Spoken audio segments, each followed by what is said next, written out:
Hello, my name is Colin Maguire and I want to talk to you today about being a trustee as part of NCVO's 1 Million Trustees Trustee Week extravaganza thing.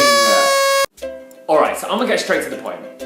If someone had told me a few years ago that I could have become a trustee and attend board meetings where I got to protect the financial and legal assets of an organisation, I'd have been like, lame! Am I right?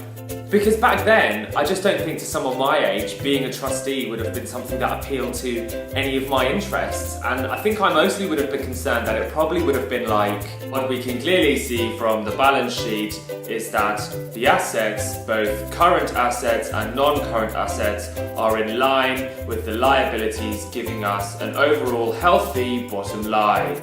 And sometimes it is a bit like that. However, I somehow fell into getting involved in governance with organisations and I've absolutely loved it. And I've now been involved with 5 organisations. I know it sounds like a high number, but trust me, I always use protection. And by that, of course, I mean data protection. And what I really want to talk about is young people and trustees, because I think that young people are massively underrepresented in trusteeship, and it's a real shame. But for me, one of the really great things about being involved as a trustee is it's given me the opportunity to be part of an organisation that drives change on issues I really care about, but in a completely different way, and give something back to the organisation and help it to grow and develop and to continue to do the amazing things that it does. But I feel like often organisations are missing a trick, and I've actually heard someone say before that it isn't worthwhile having young people on boards because for them it's more about the development and skills that they can get out of it. Duh.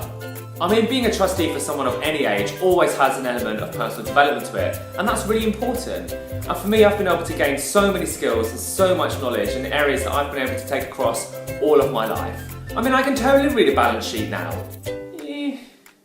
So I've totally just realised that my ironing is in the background of this shot, which is really quite embarrassing. I mean, I guess there's some kind of ironing board of trustees, irony there. So I also think that organisations have so much to gain from having young people on their boards, be it looking at things in a different way, or bringing something different to the table, or even just to help get a better understanding of how the younger generation interacts with the world. Snapchat. Trust me, it's a thing. Alright, so this has been fun, but if you are a young person who's looking for a new opportunity, you should absolutely go out and find yourself an organisation to become a trustee of. And if you're an organisation, particularly one that works with or provides services for or has membership in young people, you should absolutely go out of your way to find young people to be on your board. And we can all get on with our knitting.